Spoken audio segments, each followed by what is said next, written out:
The telegram arrived on a Tuesday morning, and by Thursday afternoon, Letitia Rhodes had packed every last thing she owned into 2 leather trunks and bought herself a one-way ticket to Caldwell, Kansas, without once looking back at the gray, smoke-stained city of St. Louis that had swallowed 6 years of her life and given her nothing worth keeping. She was 28 years old, sharp-tongued and sharper-eyed, with dark auburn hair that had a way of escaping whatever she pinned it into, and a jaw set in the particular angle of a woman who had already decided that the world was going to have to meet her halfway or not at all. She had been a seamstress in St. Louis, working out of a narrow shop on Chestnut Street that smelled of cedar and machine oil, and she had been a good one, precise and patient with her needle, even when she was neither of those things with people. The shop had belonged to a woman named Mrs. Adler, who had also been good with a needle but had been very bad with money, and when Mrs. Adler died quietly in her sleep in the winter of 1882, her son arrived from Cincinnati with papers that showed the building was his and a smile that showed he had no intention of honoring any arrangement his mother had made. Letitia had been given 2 weeks and no more.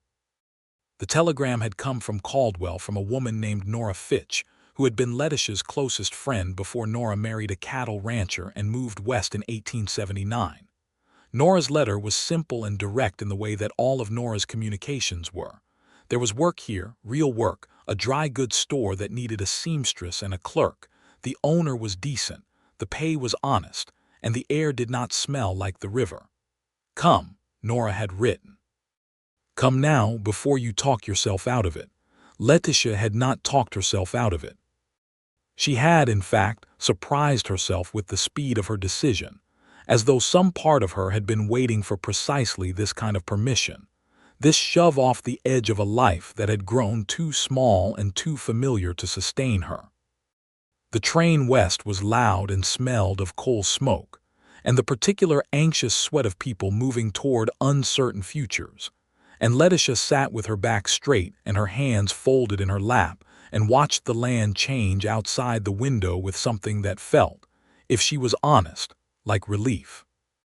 The flat green of Missouri gave way to the longer, drier grasses of Kansas, and the sky opened up in a way she had never experienced before, enormous and blue and indifferent in a manner she found strangely comforting. The land did not care what she had left behind, which was precisely what she needed just then. She arrived in Caldwell in the 2nd week of April, 1883, when the dust was already beginning its seasonal occupation of every surface in town, and the cottonwood trees along the creek were just beginning to show their pale green buds. Nora was waiting at the station, older and browner and somehow more herself than Letitia remembered, and she held both of Letitia's hands and looked at her with the particular assessment of a woman who has done something brave and wants to know if her friend is made of the same material. "You look thin," Nora said. "You look sunburned," Letitia said. They had embraced then, genuinely and without reservation, which was the manner of friends who have been apart too long and have both had harder years than they admitted in their letters. Caldwell was a cattle town, a border town really, sitting right at the edge of the Cherokee Strip, and in 1883 it was in the middle of the particular kind of organized chaos that attended every cattle season. The drovers came up from Texas with the longhorns, trail-worn and restless and full of money to spend, and the town was built around the business of receiving them, though not always graciously. There was a marshal and 2 deputies, 3 saloons, a hotel, a church that was under perpetual construction, a school that had been built the previous year, and Mercer's Dry Goods, which was where Letitia was to work. The owner of Mercer's was a stout, cheerful man named Harold Mercer, who shook Letitia's hand with the firmness of someone who had been disappointed before and was hoping not to be again. He explained the situation. He needed someone who could not only work the counter but could also do alterations and basic sewing for the town's residents, because the nearest proper seamstress was 20 miles east, and most people did not have time to make that journey. The pay was $12 a month plus a small room behind the store that had a window and a wood stove, which was more than Letitia had been making in St. Louis by the end. She accepted without negotiating, which she would later decide had been unnecessary generosity on her part. She settled in with the efficiency of someone who had been moving through temporary situations for long enough to know how to make them habitable quickly. She unpacked her things, arranged her sewing supplies on the narrow table under the window, found the best angle of afternoon light, and established herself. Within a week, she knew most of the town's regular customers by name and was beginning to understand the particular rhythms of Caldwell, which were different from the city in ways she found herself, to her own surprise, enjoying. It was Nora who first mentioned James Boone. They were sitting on the porch of Nora's house on a Sunday evening in the third week of April, watching the sky go red and orange in that spectacular fashion that the Kansas Plains sky managed every evening as though to justify the harshness of everything else it offered during the day. Nora's husband, a large, quiet man named Elijah Fitch, had gone inside after supper, which was his habit, leaving the two women to talk in the comfortable way that women who know each other well will talk when they have privacy. "There is a rancher," Nora said, with the specific tone of someone who has been deciding whether to say something for some time and has finally made the decision to say it. "His name is James Boone. He runs cattle on about 400 acres north of town. Good land, good operation. He is a good man, Letitia. I want you to know that before I say the rest of it." "The rest of what?" Letitia said. "He has 3 children," Nora said. "His wife passed 2 years ago. Fever took her in the summer. He has been managing alone ever since, with some help from a woman named Rosa who comes 3 days a week to look after the little ones. The children are 7, 5, and 3 years old." Letitia said nothing for a moment. She looked at the sky, which had gone from orange to a deep and complicated pink, and she thought about what she was going to say carefully before she said it. "Nora," she said at last, "I appreciate that you think of me. I genuinely do, but I have to be clear with you about something. I do not want children. I have never wanted children. That is not a position I arrived at recently or carelessly. It is something I have known about myself for a long time, and it is not going to change because a man is handsome or a rancher or a good person. I cannot take on the raising of 3 children. It is not what I want for my life." Nora nodded without argument, without the expression of polite disagreement that Letitia had learned to recognize in other women's faces when she said this thing about herself. Nora simply nodded and said, "I hear you." "Good," Letitia said. "I am only telling you," Nora said, "because you will meet him. Caldwell is small. He comes to town once or twice a week for supplies. I wanted you to know who he was before you did." This was, in retrospect, probably true, and probably the most sensible thing Nora could have said, and Letitia accepted it in that spirit. She filed the information about James Boone in the part of her mind where she kept things that were noted and set aside, and she went back to watching the sky complete its evening performance, and she thought that she was well prepared for whatever this small town was going to present to her. She was, as it turned out, not prepared at all. She met James Boone on a Wednesday morning at the beginning of May, which was not the famous following Tuesday, but was close enough in the sequence of events to serve as a beginning. He came into Mercer's with a list written in neat, careful handwriting on the back of a receipt, and he set it on the counter in front of her with the focused air of a man who has limited time and knows exactly what he needs. He was tall and broad across the shoulders, with sun-darkened skin and dark eyes under a hat that had seen considerable use, and there was a quality of stillness about him that was different from the restless, performing stillness of men who had something to hide. It was the stillness of a person who had learned to be quiet inside and was more or less at peace with what he found there. He looked at her, and she looked at him, and he said, "Good morning. You must be the new seamstress. Harold mentioned you." "I am also the clerk," Letitia said, because it seemed important to establish this. "Letitia Rhodes." "James Boone," he said. "Pleased to meet you." His manners were straightforward and genuine, without the awkward performance that some men put on in the presence of women, as though femininity required special handling. He handed over his list. She filled the order efficiently. They discussed the price of a particular grade of rope in a manner that was entirely professional, and he left with his supplies and a polite farewell, and she watched him go and thought, well, that was fine, that was perfectly manageable. He came back the following week, and the week after that, and each time the conversation extended itself slightly beyond the purely transactional. He asked her opinion on a bolt of calico he was considering for curtains for the children's room, and she gave it honestly, telling him the pattern was busy and would give the room a restless quality, and suggesting a simpler stripe instead.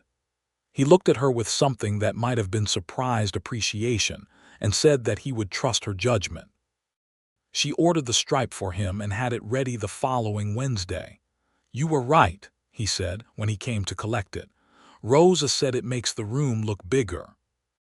"Rosa is the woman who helps you," Letitia said, because she had remembered what Nora told her and found herself curious despite herself. "Yes," he said. "She is a widow from the Mexican community south of town. She is very good with the children. They are fond of her." He paused, then said with a candor that surprised her, "I am grateful for her. It has been a difficult 2 years." Letitia was quiet for a moment, measuring the correct distance. "I am sorry about your wife," she said. "Thank you," he said, and then, after a moment, "Her name was Clara. She was a fine woman. She deserved better than what she got." There was nothing performative about his grief. It was simply there, like a scar, present and incorporated, part of the landscape of him. Letitia found this more affecting than weeping would have been. She did not say anything more about it, and he did not elaborate, and they moved on to discussing whether the dry goods store should carry a better quality of black thread, because the current stock was prone to tangling, and this was such a specific and practical conversation that Letitia found herself genuinely engaged in it, arguing her point with some energy, and when he left she noticed that she was smiling at the back of the door. She stopped smiling immediately and got back to work. It was Harold Mercer who, in early May, asked her if she would be willing to ride out to some of the outlying ranches and farms to take measurements and discuss alterations, since several of his rural customers were unable to come into town easily. He would provide the use of a horse, a gentle mare named Biscuit, who was as reliable as a fence post, and he would add an extra $1 a month to her wage. Letitia, who had learned to ride at her uncle's farm in Ohio when she was 12 and had not forgotten, agreed. The first ride took her to a farm 15 miles east of town, where a farmer's wife needed a wedding dress altered for her daughter, and the second took her to a homestead to the south, and the third, on the first truly warm Saturday of May, took her past the eastern edge of James Boone's property. She was not going to his ranch. She was heading to a different farm altogether, following Harold's directions, but the road curved close enough to the Boone property that she could see the house at a distance, a solid timber-framed structure with a wraparound porch, surrounded by the careful, ordinary evidence of a working life. A kitchen garden with neat rows, a clothesline with small garments on it, a barn that had been recently repaired. It looked like a place that was being maintained with effort and intention, and she found herself thinking about that, about what it required of a person to keep a thing like that running with 3 small children and grief sitting quietly at the table alongside everything else. She rode on. She did not slow, but the image stayed with her, which annoyed her considerably.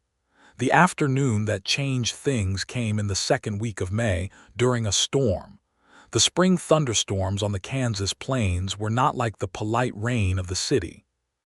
They arrived with theatrical violence, the sky going green-black in under an hour, the wind tearing through the town in great muscular gusts, and this particular one had waited until Letitia was a mile outside of town on her way back from an errand to announce itself. The rain came sideways, hard and cold, and Biscuit, who was a sensible horse but not a brave one, shied badly at a crack of lightning and threw Letitia sideways. She managed to keep her seat, barely, but in the scramble to right herself she dropped the packet of fabric she had been carrying, and it went into the churned-up mud at the side of the road, and she dismounted in the rain to retrieve it, which was when James Boone's wagon came around the bend with him driving and pulled up sharply beside her. "Miss Rhodes," he said over the noise of the rain. "Get in." "I have a horse," she said. "Your horse is going to bolt if there is another crack like that last one," he said, with the calm certainty of someone who knows horses. "Tie her to the back. Get in." This was a practical assessment of the situation and not an order, and Letitia, who did not appreciate orders but could recognize practicality when she heard it, tied Biscuit to the back of the wagon and climbed in beside him. He handed her a canvas tarpaulin from beneath the seat without a word, and she pulled it over herself, and he clicked to his own horse, a big gray with a steady disposition, and they drove in the rain.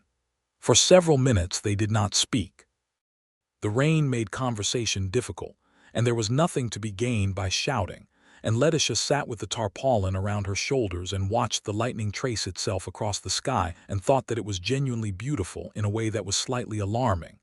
"Where were you heading?" he asked when the worst of the downpour eased slightly. "Back to town," she said. "I had been to the Hartley place to look at a coat that needed the lining replaced." He nodded. "I was coming from the northeast pasture. I have cattle that were spooked by the storm and needed checking. Are they all right?" "They will be," he said. "Lost one to a lightning strike last fall. I am more careful now about where they are positioned when the weather turns."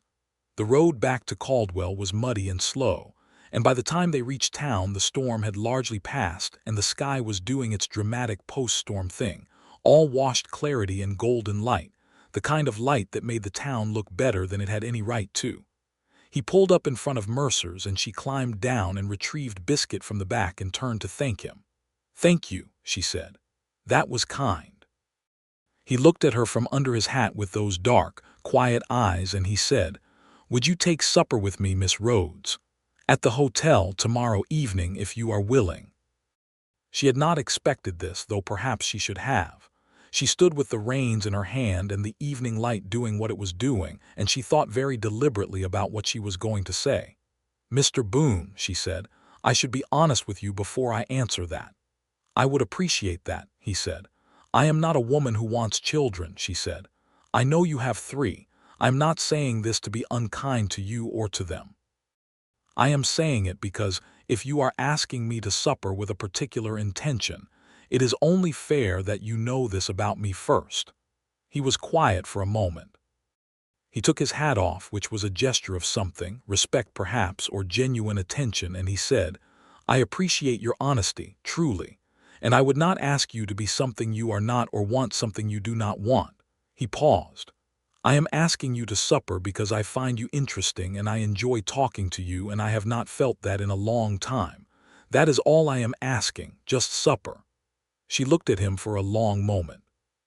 She was a woman who trusted her own judgment about people, had learned to, had needed to, and her judgment about this man was that he meant what he said. Not that he had no hope, probably. She was not naive. But that he was being honest about what he was asking. "Just supper," she said. "Yes, all right. Tomorrow at 6, he said, "at the hotel." "At 6, she agreed. He nodded once, put his hat back on, and drove away, and she stood in the street for a moment with the reins in her hand and the last of the evening light on her face. And she thought, with something between exasperation and amusement, that she had been in Caldwell just over 3 weeks, and was apparently already having supper with a man who had 3 children, which was precisely the thing she had told herself very firmly she was not going to do. The hotel dining room was not fancy, but it was the best Caldwell offered, with proper tablecloths and a menu that included actual choices rather than whatever had been cooked that day. And Letitia put on her better dress, the dark green wool with the fitted bodice that she had made herself and that fit her exactly right. And she arrived at 6 and found James Boone already there, in a clean shirt and a jacket that she could tell had been brushed carefully, his hat on the rack by the door, his hair combed. He stood when she came in, which was a courtesy she did not always receive. They ordered and they talked, and it was extraordinary. That was the only word she could use for it afterward, because the conversation was entirely natural and moved from topic to topic with the ease of two people who had been thinking along similar lines for some time and were relieved to have found each other to discuss it with. He had read widely, more than she had expected, and he had opinions, real ones, and he listened when she offered hers in return, genuinely listened, without the half-listening of a man who is waiting for a woman to finish speaking, so that he can say what he was going to say anyway.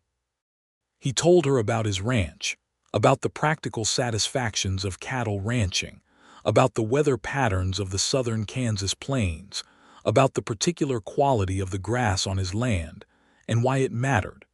She told him about St. Louis, about the shop, about the particular pleasure of a piece of work done exactly right. They talked about the cattle trade, about the changes coming as the rail lines extended and the long drives became less necessary, about what that would mean for towns like Caldwell. At some point during the evening she realized that she was not thinking about his children at all, which was interesting, and also that she was having the best evening she could remember in some considerable time, which was more interesting still. He walked her back to Mercer's after supper, and they stood on the sidewalk under the broad black Kansas sky with its astonishing density of stars, and he said, "I would like to do this again if you are willing." "I am willing," she said, and the simplicity of that surprised her. "Good," he said, and then, with the same directness that she was beginning to recognize as the fundamental quality of him, "I meant what I said yesterday, Letitia. I heard what you told me. I understand it. I'm not going to pretend otherwise or try to change your mind. What you want for your life is your business." She looked at him in the starlight and she felt something move inside her, some shift in a thing she had held very still for a long time, and she said, "I know. Thank you, James." He tipped his hat to her and walked back down the street, and she stood in the dark for a moment before going inside, and she thought that he was a remarkably good person, and that this was going to be complicated. Over the following 3 weeks they had supper 3 more times, and he took her riding once along the creek where the cottonwoods were fully leafed out now, and the water was clear and fast. And they talked. Always they talked. And the talking moved gradually from the careful orbit of two people who are measuring each other to something closer and more honest and more warm.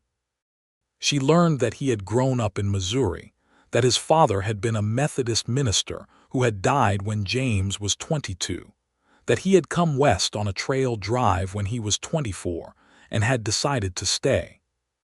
She learned that he was 32 years old, that he read whatever came to hand, that he had a dry and gentle humor that he deployed with precision, and that he spoke about his children with a love so whole and uncomplicated that she found it almost difficult to look at directly. He did not push. He did not bring the children up in any way that felt like an argument or a maneuver.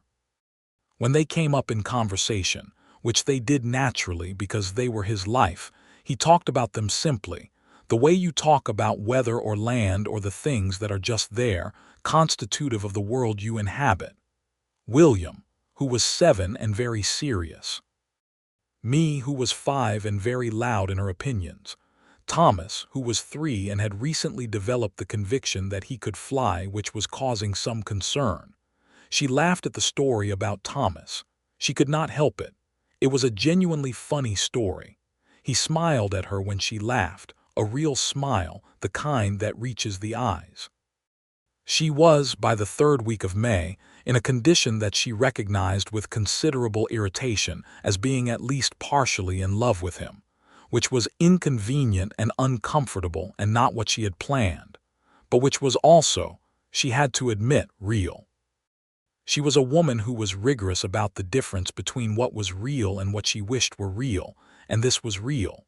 She sat with it for several days without saying anything, without acting on it, turning it over in her mind the way you turn a stone to look at all its faces. She was not afraid of love. She had been in love before, twice, with men who had been good men but not the right men. She was afraid of the thing that came with this particular love, which was that he had 3 small children and she did not want children, and those two facts did not resolve easily. It was Nora who, on an evening in late May, said the thing that needed saying. They were sitting in Nora's kitchen with cups of coffee and the window open to the warm evening, and Letitia, with the directness of a woman talking to someone she completely trusts, said, "I think I have feelings for him, Nora, real ones." Nora looked at her without surprise. "I know," she said. "How do you know?" "Because of the way you talk about him," Nora said. "Or rather, the way you talk around him, very carefully, like you are avoiding a place where the floor is soft." Letitia was quiet for a moment. "I told him," she said, "about not wanting children. He said he understood." "Do you think he does?" Nora asked. "I think he meant it when he said it," Letitia said slowly. "I think he is honest. I think he is trying to do the right thing. And I think," she stopped, then started again. "I think I do not entirely know what I want anymore, and that is terrifying because I have always known what I wanted, or I thought I did." Nora refilled both their cups and sat back down. "What was it exactly that made you sure? About the children, I mean. You have said you never wanted them, but you have never told me why, not really." Letitia considered this. It was a question she had been asked before and had generally deflected, not because she did not have an answer, but because the answer required a certain kind of trust to offer. "I was the oldest of 5, she said. "My mother was sickly from the time I was about 8. My father worked the farm. The children were mine to raise effectively. I loved my brothers and sisters. I do love them, but I lost years. I lost the years when I should have been becoming myself, learning what I was, what I wanted. I was a mother before I had any idea who Letitia Rhodes was, and I promised myself that I would know who that was before I let anyone else need me that way." She paused. "And then I spent 6 years in St. Louis being a seamstress and being capable and being fine, and I thought that was the shape my life was going to be. Capable and fine, which is not a terrible thing to be." Nora said nothing for a moment. Then, "And now I am in Caldwell," Letitia said, "and it is more than fine, and that is confusing." Nora laughed softly. "He is a good man," she said again. "I know he is," Letitia said. "The thing that happened on the first Saturday of June was this. Letitia was at the store. It was late in the afternoon, and the door opened and James came in, but he was not alone. He had his youngest with him, Thomas, who was 3 and round-faced, and had a smear of something on his chin that was probably jam, and who walked into the store with the confident and slightly unsteady gait of a very young person navigating a world that is still slightly too large. James looked at her with an expression that was apologetic and also something else, something that was waiting to see how she would respond. "Rosa could not take him today," he said. "I needed supplies. I am sorry to bring him in." "He is fine," Letitia said, which was true. Thomas had noticed the bolt of red calico at the end of the fabric counter and was approaching it with the focused intensity of someone encountering something spectacular. "Red," Thomas said, with great satisfaction. "Yes," Letitia said. "That is a very red." Thomas looked up at her with James's dark eyes in a smaller and more wondering face, and he said, "You are pretty." She heard James make a sound that was suppressed laughter. "Thank you," she said to Thomas with complete seriousness. "You are very polite." Thomas appeared to take this as his due. He looked back at the calico and said, "Can I touch?" She glanced at James, who made a small expression of deferral. She unrolled a short length of the calico and held it out, and Thomas put both his small hands on it and rubbed the fabric between his fingers with the concentration of someone doing something important. And the expression on his face was so entirely pure and present that she felt it somewhere behind her breastbone, in a way she had not expected. She looked up and James was watching her watching Thomas, and his expression was so careful and so tender and so aware of what was happening that she had to look away. They said goodbye, James and Thomas, and they left with their supplies, and she stood in the store in the afternoon light and thought, very deliberately, that she needed to be careful about the direction she was heading. On the following Wednesday, James came in alone and he said, without preamble, "I want to ask you something, and I want you to know that you can say no, and it will not change anything between us." "All right," she said. "I would like you to come to supper at the ranch on Sunday," he said. "My children will be there, all three of them. I'm not asking you to be their mother or to take anything on. I'm asking you to have a meal with us because," he stopped for a moment and she could see him choosing his words with care, "because you matter to me, Letitia, and my children are the core of my life. I'm not trying to pressure you. I think it would be honest for all of us if you met them." She was quiet for what felt like a long time. Through the store window she could see the street in the ordinary business of a Wednesday afternoon, a wagon going past, two women talking on the sidewalk across the road, a dog sleeping in the shade. All of it entirely normal. "You said you understand what I told you," she said, "about not wanting children." "I do," he said. "I understand it. I'm not asking you to want them. I'm asking you to meet them." She thought about Thomas's hands on the red calico. She thought about the careful, honest way James Boone moved through the world, saying what he meant and meaning what he said. "Sunday," she said. "What time?" "2 in the afternoon," he said. "I will come and get you." "I can ride out myself," she said. He smiled at that just slightly. "Yes," he said, "I know you can." She rode out on the following Sunday, which was the second Sunday of June, on the same gentle mare Biscuit, wearing her sensible gray dress and a hat that had less brim than was strictly optimal for the Kansas sun, but that was more practical for riding. She was, and she was honest with herself about this, nervous, in a way she was not accustomed to being nervous, a tight-keyed feeling in her chest that she recognized as the particular anxiety of caring about an outcome. The ranch looked different up close than it had from the road that day of the storm.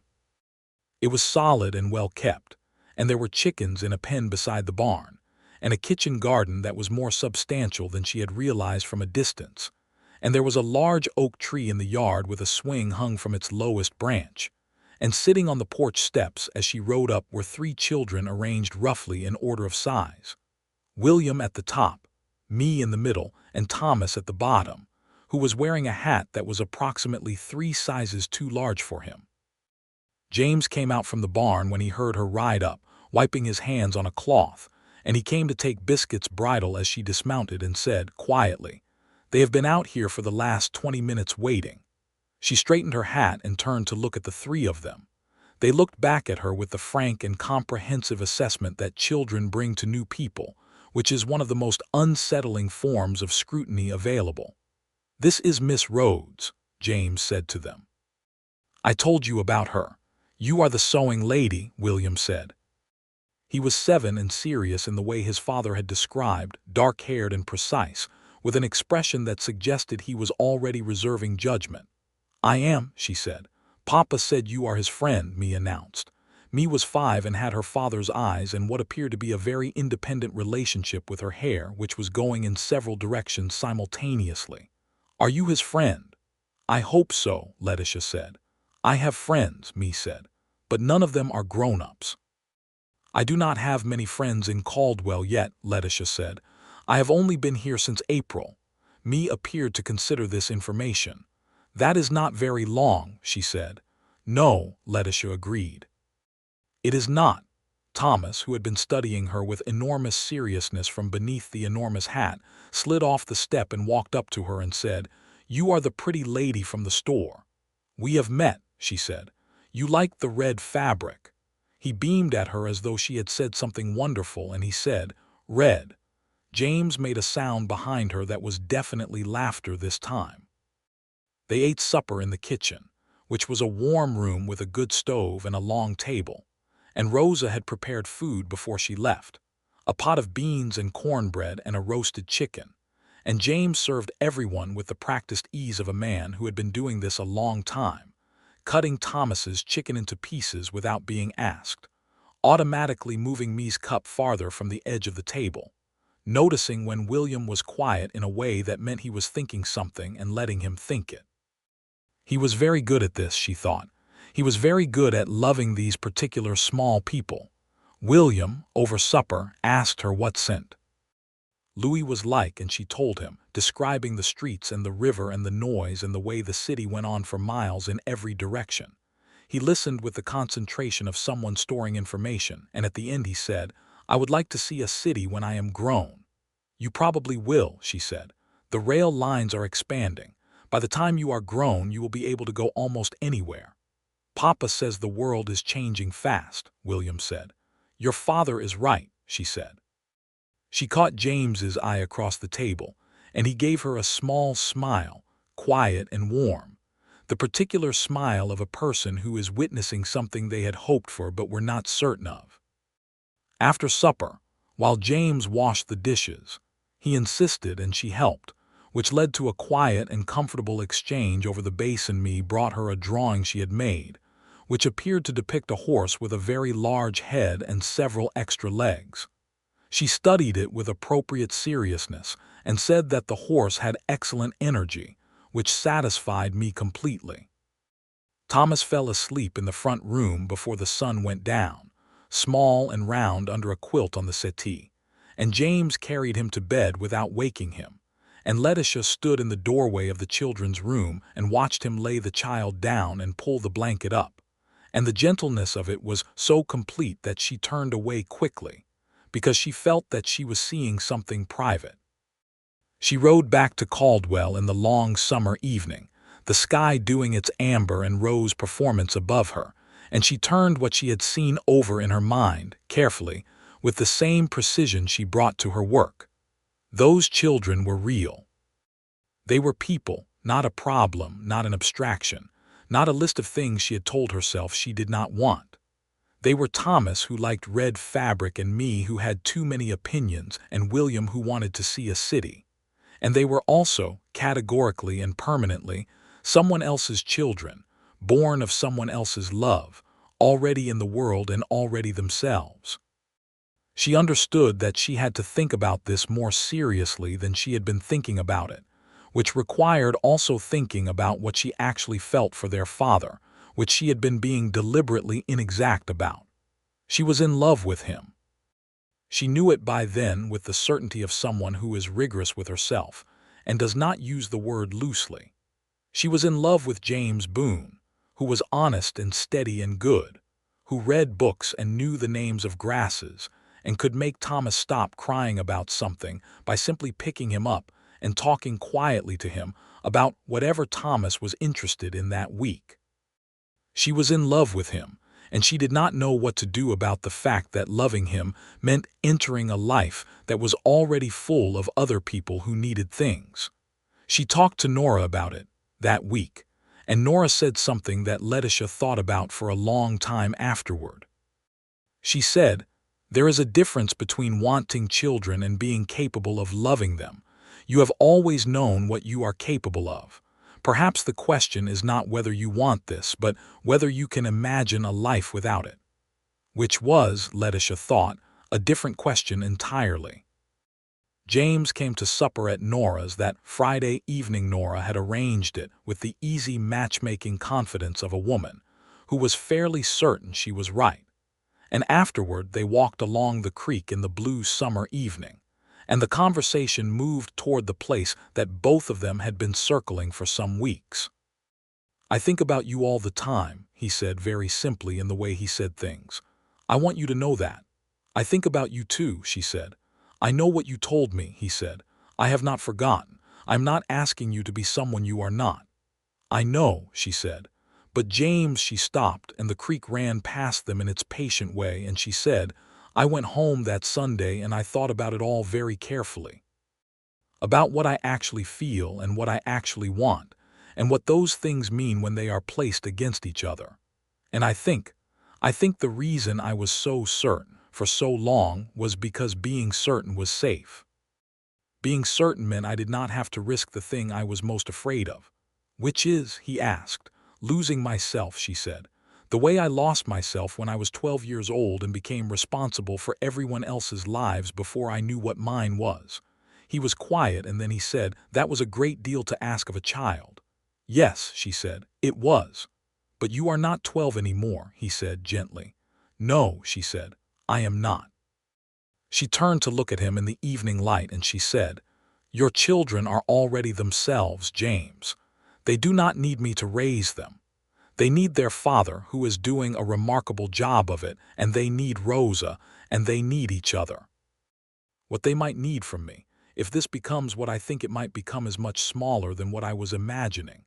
And what I felt when I sat at that table on Sunday." She stopped again. "What?" he asked. "I felt like I was somewhere I was supposed to be," she said, "which scared me more than anything else." He reached out and took her hand, which was the first time he had done this, and it was the simplest and most eloquent thing he could have done, and she let him hold it.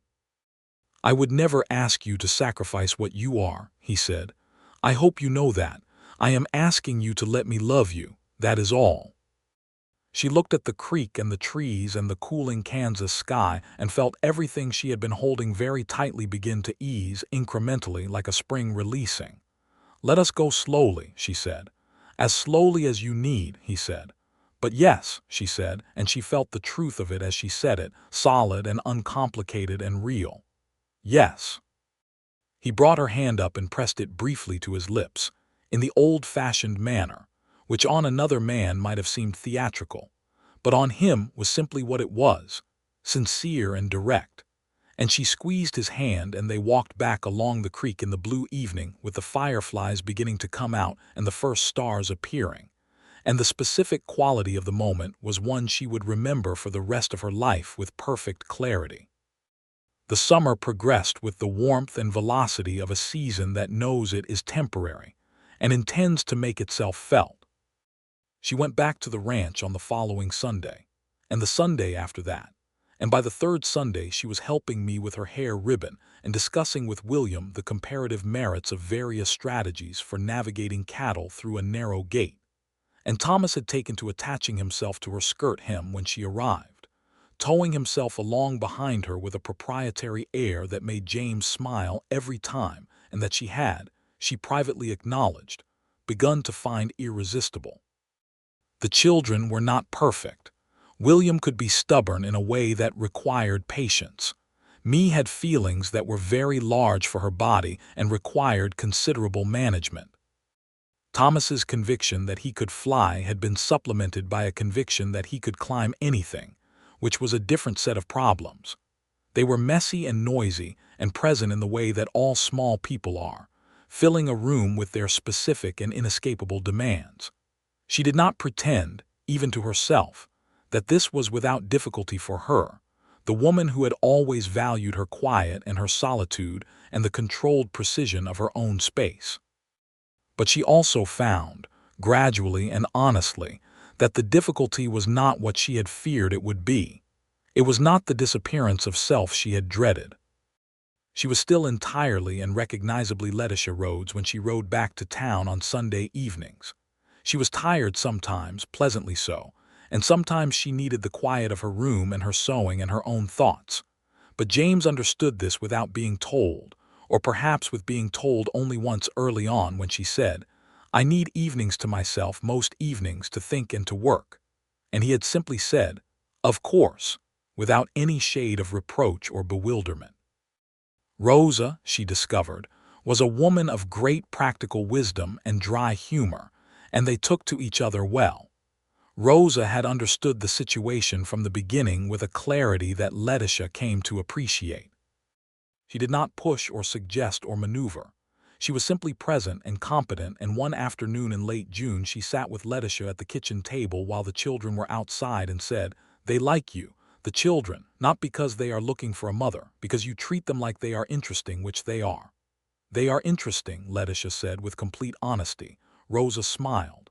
"James is also interesting," she said with a precision of timing that made Letitia laugh.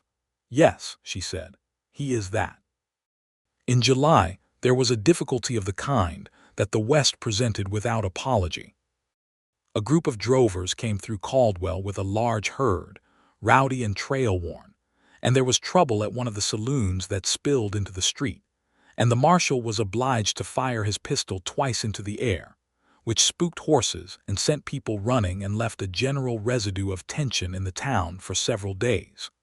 One of the drovers had a grudge against a rancher north of town and made his feelings known in a manner that required the marshal's sustained attention. Caldwell's reputation as a cattle town meant that this kind of event was not unusual, but it was always unpleasant, and it reminded Letitia forcefully that this was still a rough and unregulated place, where the rules that governed life were more provisional than they had been in the city. James came to town the day after the trouble to check that she was all right, and she was, and she told him so, and he said with a grimness that she recognized as the genuine article, "I have 3 children and a ranch to protect. I do not engage with trouble unless I have to, but I wanted to be sure you were well." "I am well," she said, and she was genuinely moved that he had come. "I know how to handle myself," he said, "if it comes to that, but I prefer it not to come to that." "So do I," she said fervently. There were more drovers the following week, but these were ordinary men doing their work, and the trouble passed and Caldwell returned to its ordinary summer pace, which was fast and commercial and interesting in the way of a town that existed at the intersection of different worlds. In August, William fell ill with a bad fever, and James sat up with him for 2 nights running, and Letitia came out to the ranch and helped Rosa with me and Thomas, who were frightened and needed managing, and she read to them for 2 hours in the afternoon and got Thomas to sleep by telling him, with considerable invention, an extended story about a horse that could almost fly.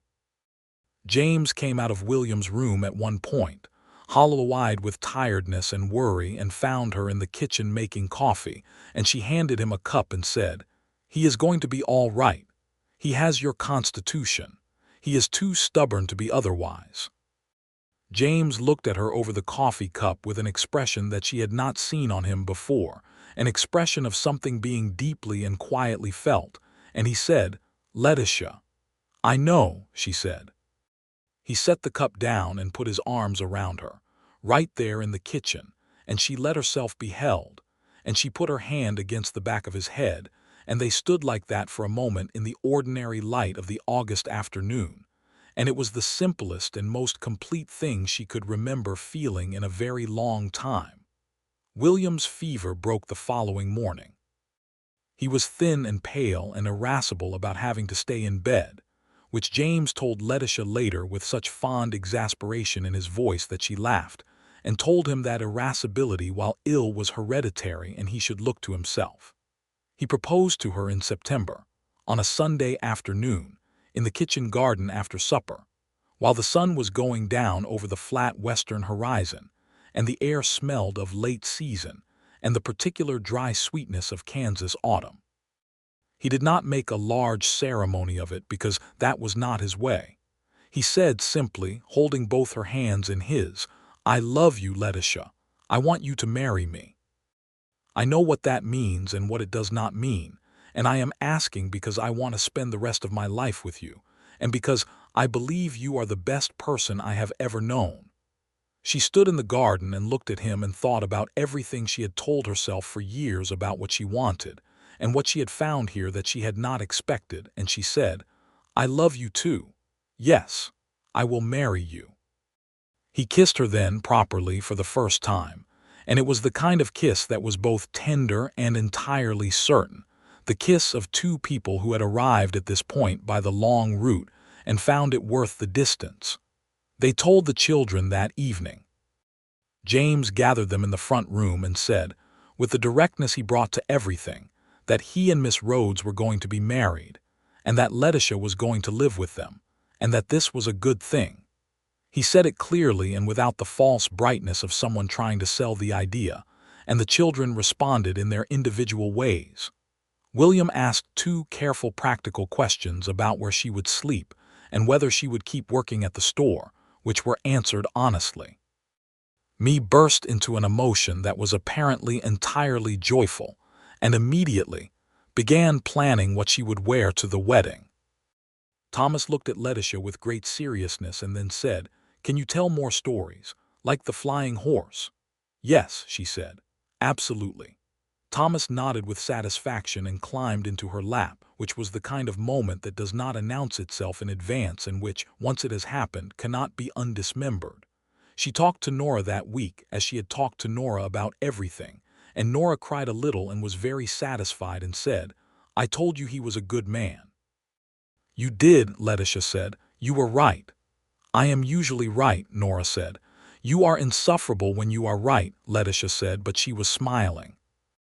They were married in November, in the church that was finally finished enough to hold a service, by the Methodist minister who had taken up residence in Caldwell that fall.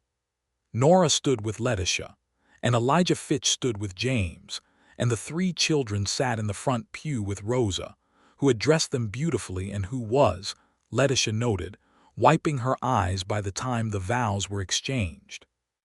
The ceremony was simple and sincere, and when the minister asked Letitia if she would take this man, she said yes with a clarity and steadiness that carried through the small church and came back to her from the whitewashed walls, clear and resonant and real. Afterward there was a dinner at the hotel, which Harold Mercer had organized with characteristic generosity, and there was music, and there were people from town who had come because James was well regarded, and because Caldwell liked an occasion, and Letitia danced with her husband in the hotel dining room on a November evening with the stars visible through the windows, and thought that she was, without qualification or caveat, happy. She continued to work at Mercer's, which James had understood from the beginning was not negotiable, and which he had never tried to negotiate. It was her work and her independence and her particular domain, and it was also something she was excellent at, and those were reasons enough. She went to the store in the mornings and came back to the ranch in the evenings, and the rhythms of the ranch life wove themselves around her own rhythms in the way that two different patterns of movement will sometimes find a compatible rhythm, not identical but compatible, each maintaining its own nature while accommodating the other. She was careful about the children. She did not pretend to be their mother, and they did not pretend to need her to be. But she was present, and she was honest with them, and she applied to them the same quality of genuine attention she applied to everything she cared about. And this, over time, built something that was its own kind of relationship, distinct from anything she had a word for, not motherhood and not indifference, but something in between that was real and specific and theirs. William, in the spring, began bringing her books he had finished to discuss. He was a serious reader for his age, working through whatever the school had and whatever James ordered for him, and he wanted to talk about what he read, and Letitia, who had always wanted exactly this kind of conversation, engaged with him entirely. They argued about characters and discussed why a story had ended the way it had, and whether the ending was fair, and these were the best conversations she had had about books in years, which she found both delightful and faintly humbling. Me, for her part, became interested in sewing. She arrived in Letitia's workroom one afternoon in February with the air of someone who has decided something and said, "I want to learn to sew." Letitia looked at her. "Why?" she asked. "Because you make things," Me said, "and the things you make are the best things in the whole house." This was flattery, but it was also 5-year-old sincerity, which is a different and more compelling thing, and Letitia said, "All right. We will start with a straight seam." Me's straight seams were not, initially, particularly straight. But she was persistent in the way that Me was persistent about everything she decided mattered to her, and by spring she could manage a passable running stitch, and she was so tremendously proud of herself that James had actually displayed her first completed project, a small handkerchief with an irregular hem, on the mantelpiece, which had caused me to expand with a pride so vast it was barely contained by her small body. Thomas remained convinced that he could fly.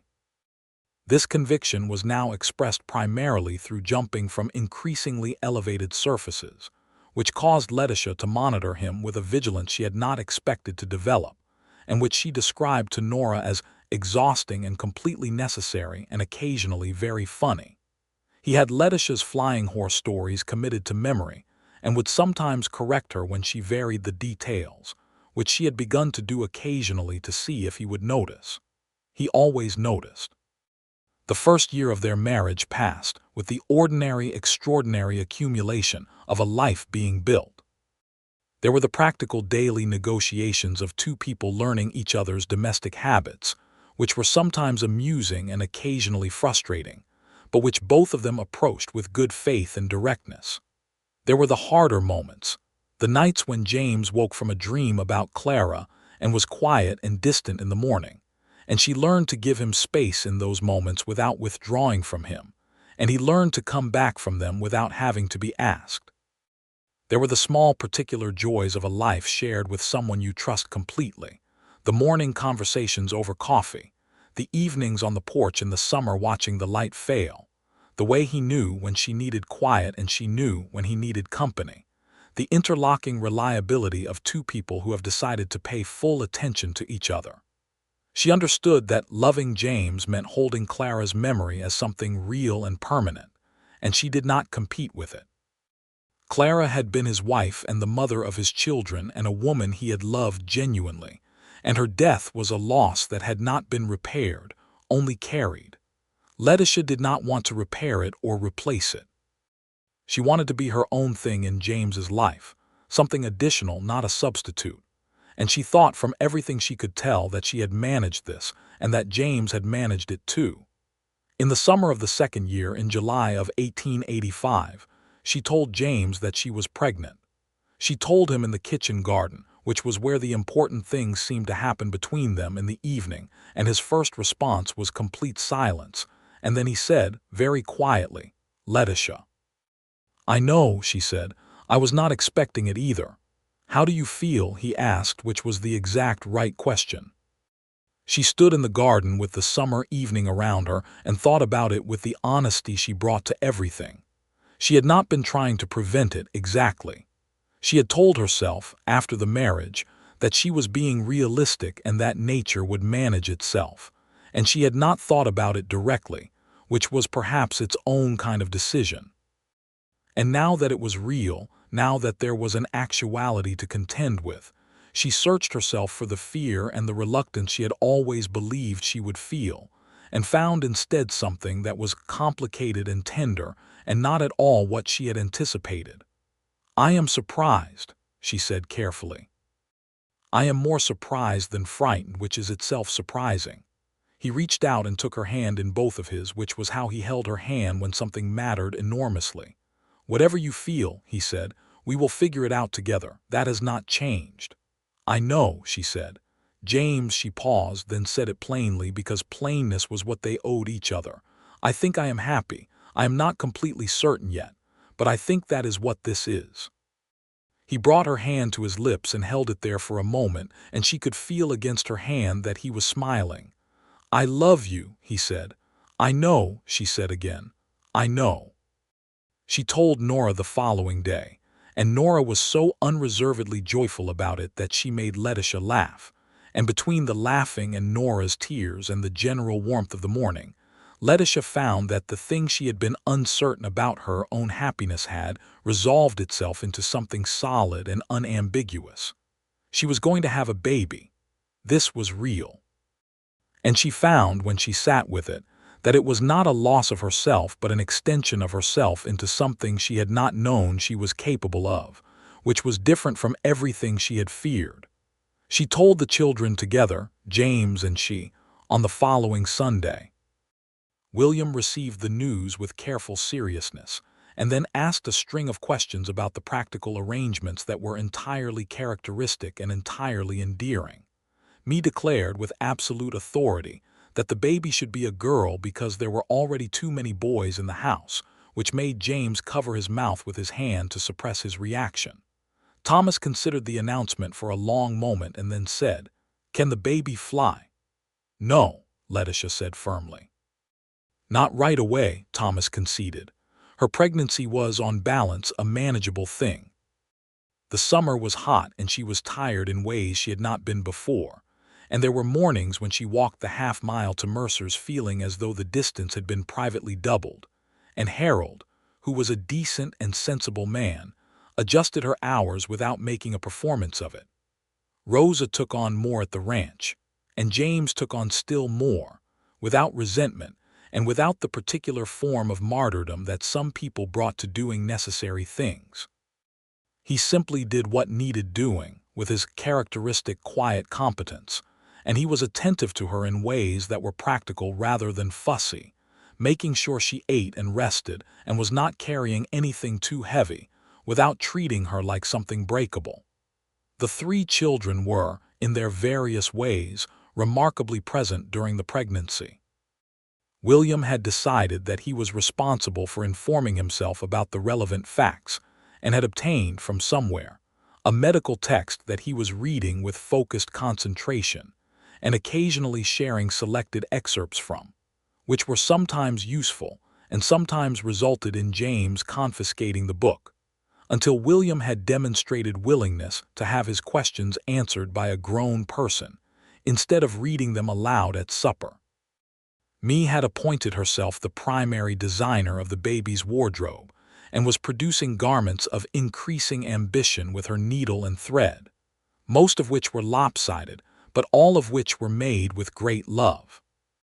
Thomas had been promised another flying horse story when the baby arrived, and was maintaining his own counsel about the whole business, watching Letitia's increasing size with scientific interest. The baby came in March of 1886, early in the morning, in the room that James had quietly repainted and prepared with new curtains, and he was present for the whole of it with the steadiness that was the bedrock of his character. And when the child arrived, he was a boy, solid and loud and very much here, and James held him with the careful wonder of a man for whom this had never become ordinary, and pressed his forehead to Letitia's and said, "Thank you." She held her son and looked at the small, urgent face of him and felt the thing she had been waiting to feel, the thing she had not been sure she was capable of, and it was exactly what she had hoped it might be, and also nothing like she had imagined, which was of course how every truly important thing arrived. "Henry," she said. She had been considering names for weeks in the private way she considered things that mattered. "His name is Henry." "Henry," James said, trying it. "Yes." Rosa came in and said that the three children were at the door waiting, and could they please be admitted before William developed an apoplexy from the tension. And James laughed, which was the most joyful sound in the room at that moment, and said yes, let them in. They came in order of size, which was how they generally moved when they were collectively in a state of uncertainty, William first and Thomas last, and they gathered around the bed and looked at Henry with expressions of varying intensity. William said with great gravity, "He is quite small." Me, who had prepared for the possibility of a girl and was now recalibrating, said, "He can still wear the jacket I made. The buttons go on either side." Thomas looked at Henry for a long time and then looked at Letitia and said, with the simplicity of someone stating a fact, "We love him." And Letitia, who was tired and warm and had just lived through the most demanding morning of her life, felt the particular quality of this moment press itself into her memory, permanent and clear. This room, this light, these children ranged around her, this man with his hand on her shoulder, this new small person in her arms who had not yet opened his eyes to see any of it. "We do," she said. "We love him." The spring was beautiful that year, as though the landscape was participating in the general sense of good fortune that had settled over the Boone ranch. The winter wheat was good, the cattle were healthy, and Caldwell was changing in ways that spoke of a place beginning to put down more permanent roots, with new buildings and a proper school addition, and a doctor who had come the previous fall, and established a small practice in the building next to the hotel. James had expanded the ranch operation slightly, taking on an additional hand named Louis, a young man from the Mexican community who was good with horses and willing, and whom William immediately decided was the most interesting person he had met. Louis taught him some Spanish, which William studied with characteristic rigor. Letitia went back to Mercer's in May, part-time at first and then at her usual hours by June, because the work was hers and she wanted it. Henry came with her to the store in the mornings for the first months in the manner of the time, and Harold expressed himself delighted, which was true, because Henry was an excellent disposition for a baby, and largely slept through the commercial hours. By summer, Henry was spending his mornings with Rosa, who declared him a very sensible child, which from Rosa was the highest possible form of praise. There was a complication in the late summer, the kind of complication that the West distributed without regard for timing or fairness. A severe drought had been building through July and August, and the grass on the southern pastures was poor, and James had to make difficult decisions about where to graze the cattle and how to manage the water from the creek, which was running lower than he had seen it in 3 years.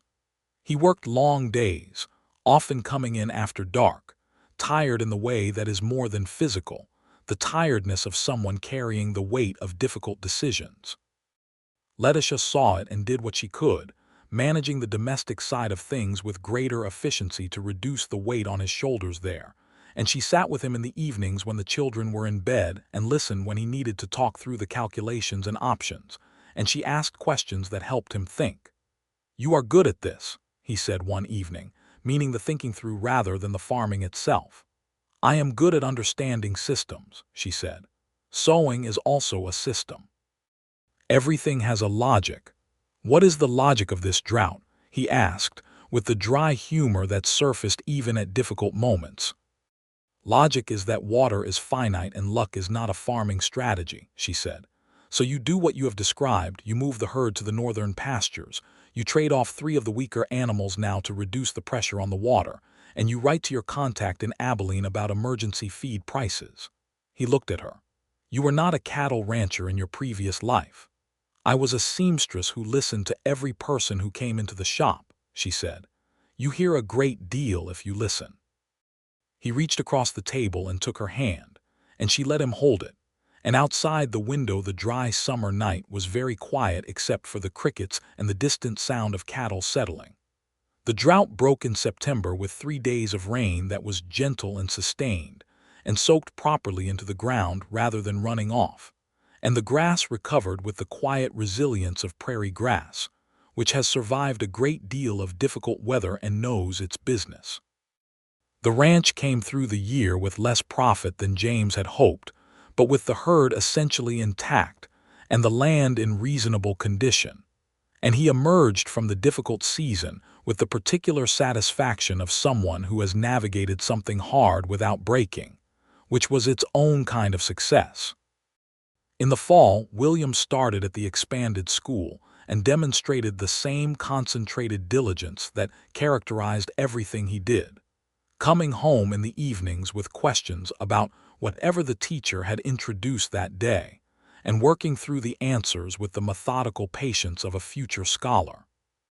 Me, at 6, was in the first year of the school, where she was an enthusiastic if occasionally disruptive presence, and she and Letitia had expanded their sewing sessions to Sunday afternoons, working on increasingly ambitious projects, Me's hemline still slightly uneven but her enthusiasm entirely intact.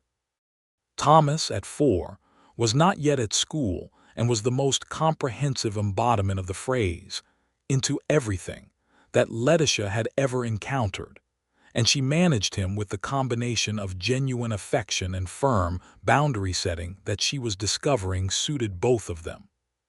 Henry was 8 months old in the fall, soft and busy, and beginning to indicate his opinion about everything with great energy, and he was, to the surprise of precisely no one, adored by his 3 older siblings with an intensity that was both touching and occasionally logistically complicated. William read to him every evening before bed, patient and precise, choosing books he thought Henry would find stimulating. Me made him a small quilt that was her best work yet, the squares actually meeting at something approaching right angles. Thomas, every morning, arrived at Henry's crib and conducted a comprehensive report on what was happening in the household and what Henry needed to know, which was the kind of love that comes entirely without pretension. Letitia watched this particular family that had assembled itself around her, this specific and improbable collection of people, and she thought about who she had been when she stepped off the train in Caldwell in April of 1883, 2 leather trunks and a jaw set against the world, certain of exactly one thing about herself and uncertain about everything else. She thought about the woman who had told James Boone with absolute clarity that she did not want children, and she thought about everything that had happened since, and she found that she did not regret the clarity, because the clarity had been real at the time, and she did not regret the change, because the change had also been real, and she understood now that these two things were not contradictions. She had not been wrong about herself. She had simply not yet met the particular people and the particular life that would show her more of what she was. She told Nora this in the winter, on one of their evening visits, and Nora listened and said, "That is a very fine thing to know about yourself."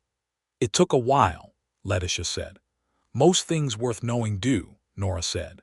There was something Letitia had been thinking about for some months, a practical matter that had been assembling itself in her mind with the particular clarity that came to her when she considered things she intended to do. She talked to James about it one evening in December, with Henry asleep and the 3 older children in bed and the wood stove warm against the winter outside. "I want to expand the sewing work," she said. "Not just alterations and repairs. I want to make original garments. There is a market here for it. The town is growing. The women here want better things and have the means to pay for them if the work is good." James looked at her with the complete attentiveness she had come to rely on. "What do you need?" "A better arrangement," she said. "I have been thinking about a separate arrangement with Harold, not wages but a percentage of the work I bring in through the store, and eventually, perhaps in a year or two, my own space. Not the store but something adjacent to it, my own shop." He was quiet for a moment and she watched him think, which was one of her favorite things to watch. "I think that is an excellent idea," he said. "You do not need to say so just because I said it," she said. "I am not," he said. "I know you, Letitia. I know what you are capable of.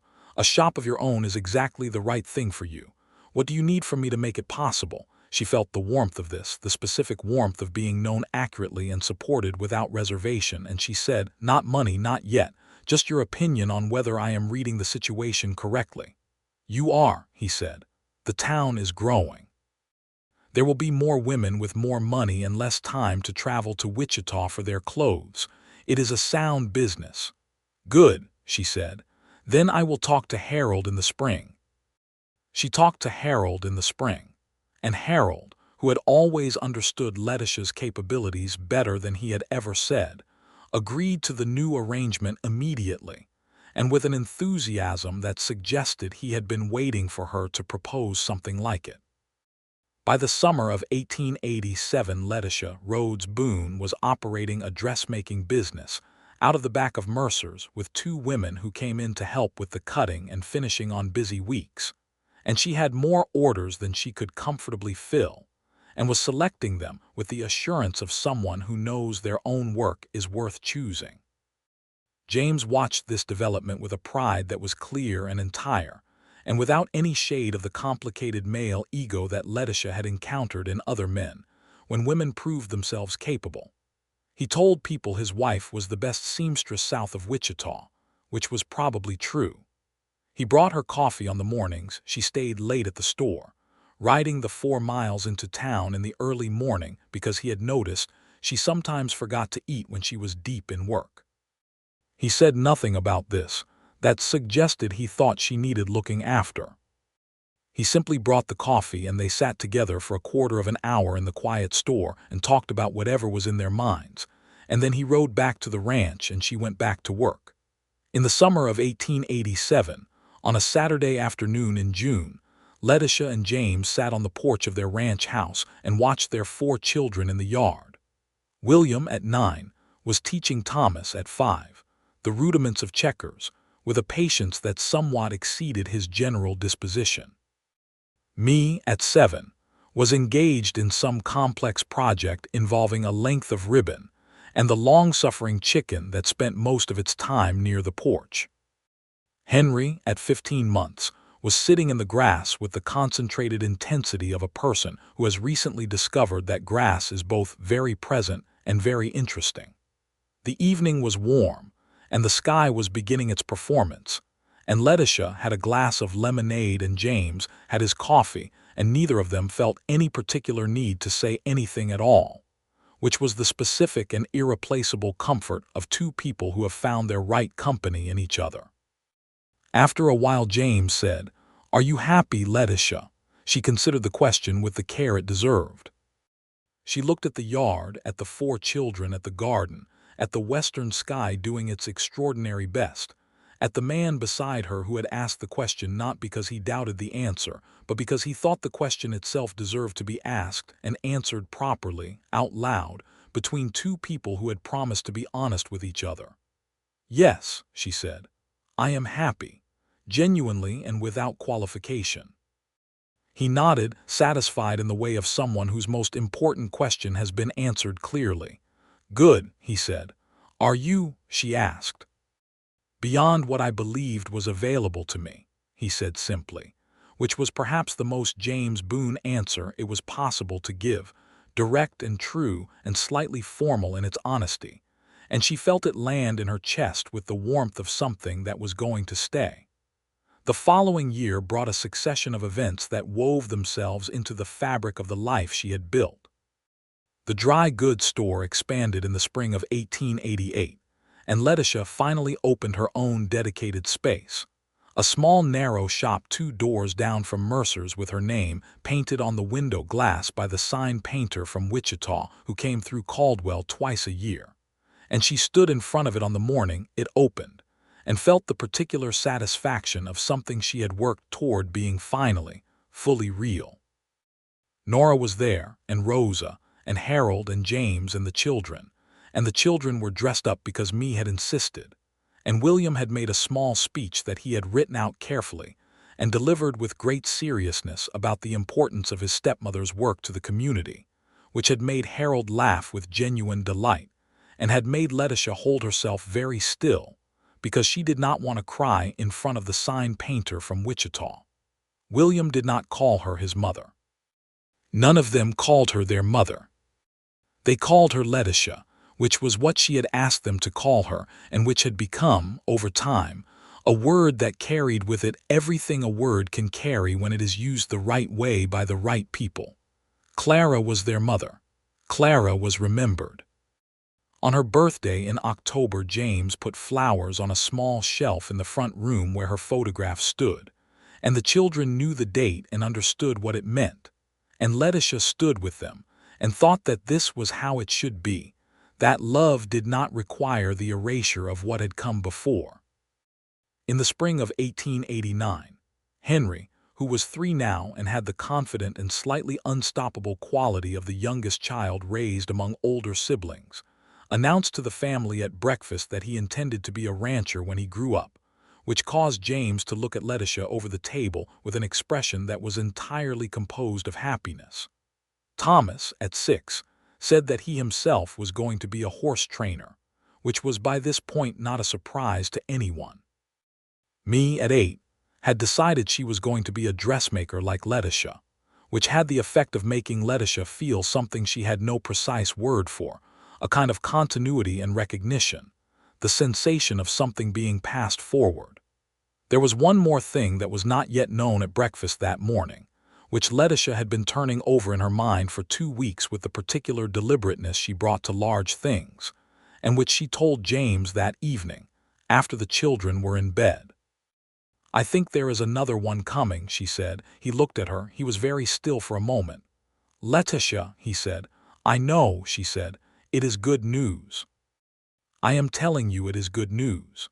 He smiled then, that full and quiet smile that she had been watching arrive on his face for 6 years now and which never failed to move her, and he said, "It is the best news."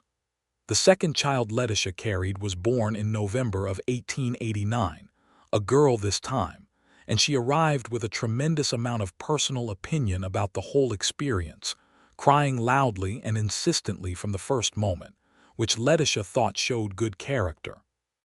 They named her Clara Rose, the first name for the woman who had come before and the second because it was beautiful, and because the roses in Letitia's kitchen garden had been particularly extraordinary that year, and she associated them now with the particular abundance of this life she had not planned and would not trade.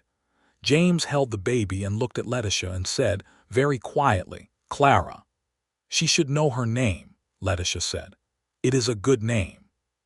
He kissed her forehead and held the baby and did not say anything more, and she thought that there was nothing more to say, that everything was contained in the gesture and the choice, in the two of them understanding each other completely. When the children came in to see the baby, Thomas was the one who said first and with absolute certainty, "She looks like a rancher." "She looks like a potato," Me said, with the authority of the second child. "She looks like a baby," William said, with the dignity of the eldest. Henry, who was 3 and very interested in the proceedings, reached up to touch the baby's hand, and the baby's fingers immediately closed around one of his, and the expression on Henry's face was so entire in its wonder that the room went soft with it. "She likes me," Henry said. "She does," Letitia said. "She absolutely does." The life that assembled itself over the following years was not without its difficulties, because no life is, and the West in the last years of the 1880s and the beginning of the 1890s was changing rapidly, the open range closing, the cattle drives ending as the rail lines made them obsolete, and James, like every rancher in the region, had to adapt his operation to the new reality. He was good at this, pragmatic and willing to learn, and the ranch survived and in time thrived in the new way of things, diversifying into horses and feed crops with the same careful attention he had brought to everything. Letitia's shop became a permanent and important institution in Caldwell, known well beyond the town for the quality and originality of her work, and she eventually took on 2 apprentices, young women from the area who wanted to learn properly, and whom she taught with the same precision and patience that Mrs. Adler had shown her, all those years ago in St. Louis, and she thought sometimes about Mrs. Adler and felt a particular gratitude. William eventually did go to see a city. He went to Wichita first, and then to Kansas City, and then, at 20, he went to St. Louis, and he wrote Letitia a letter from there that described the streets and the river and the smoke, and said that it was extraordinary but that he could not imagine living anywhere but Kansas, which she thought was probably the right conclusion. He came back and eventually took over the north section of the ranch, married a capable and bright-minded woman named Anna, and built a house on the property that could be seen from the main house on clear days.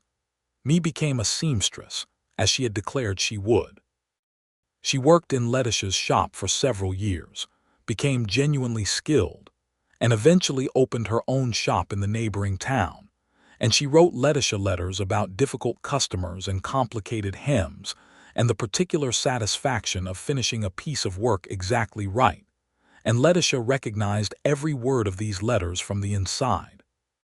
Thomas became a horse trainer, also as declared, and he was very good at it, and he was the one who stayed closest to the ranch, working with his father in a partnership that was productive and affectionate and sometimes very loud, because they were both people who knew exactly what they thought. Henry grew up with the outdoors in his blood and eventually did become a rancher, managing the southern portion of the Boone land with a competence that made James say, privately to Letitia, that the boy had more natural ability with cattle than he himself had, which was the kind of assessment a rancher makes only when it is entirely true. Clara Rose grew up to be exactly what her first hour had promised, opinionated, determined, and completely herself. She was a reader and a talker, and she argued beautifully, and was not afraid of anything she could see coming. And she was the particular delight of her father, who had spent so many years in the company of seriousness and practicality, that having a child who found the world endlessly and hilariously interesting was something he received as pure gift. On a Sunday afternoon in the fall of 1895, 12 years after Letitia Rhodes had stepped off the train in Caldwell with 2 leather trunks and no intention of settling down with a man who had 3 children, she sat on the porch of the ranch house in the long afternoon light and looked at the yard and what was in it. William was there with Anna and their first child, a boy of 2 named James, who was investigating the chickens with the confident approach of someone who does not yet know about beaks. Me was home for the week, sitting on the porch steps with her needlework, talking to Rosa, who was older now and moved more slowly but came out to the ranch every week still, because the Boone house was where she had poured 30 years of care, and she was not going to stop now. Thomas was in the corral with 2 horses, and the focused expression he had been wearing in various versions since he was 3 years old. Henry, at 9, was trying to teach Clara Rose, at 6, the rudiments of roping, with a patience that was all James and a persistence that was all Letitia. And James himself came out of the barn and walked across the yard in the afternoon light, and he looked up and saw her on the porch, and his face did the thing it had been doing for 12 years, that particular specific rearrangement of expression that was entirely and only for her, and she felt it land, as she always did, in the center of her chest, that warmth that did not diminish with familiarity but deepened instead, root by root, year by year, until it was simply the ground she stood on. He came up onto the porch and sat in the chair beside hers and picked up his coffee from where she had left it and looked out at the yard with the same expression she was wearing, which was the expression of 2 people who know exactly what they have and are not taking a moment of it for granted. "William's boy is going to terrorize those chickens," he said. "He comes by it honestly," she said. "Thomas terrorized those exact chickens for approximately 5 years." James laughed. "True." They sat in the silence that needed nothing added to it, the kind of silence that is full rather than empty, and the yard went about its Sunday afternoon business, and the sky was the enormous irreplaceable Kansas sky doing its best work in the long autumn light, and Letitia thought about everything she had not known when she came here, everything she had told herself about herself that had turned out to be the beginning of a story rather than the whole of it. She had been right about who she was. She had simply not known yet all of what who she was could grow to contain. She had told him she did not want children. He had 3 and said he understood. She had met them on a Sunday, not a Tuesday, but close enough that the heart of the thing was true, and what had grown from that meeting was this. This house, this yard, this particular arrangement of people who were hers and who she was part of, not by biology or obligation but by choice and love and the patient accumulation of ordinary days. She had not become someone else.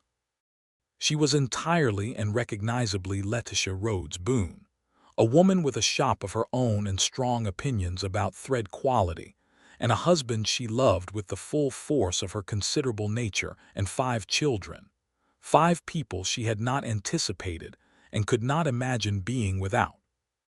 James set his coffee cup down and reached over and took her hand in both of his in the way he had held it the first time at the creek on the evening she had said yes.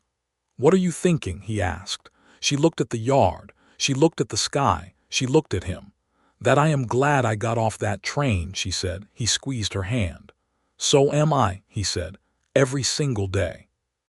And the afternoon continued around them, warm and unhurried and full of the ordinary evidence of a life lived well, and the light moved across the yard in its ancient patient way, and there was nothing more that needed to be said, and everything that needed to be there was there, entirely and without qualification, exactly as it should be.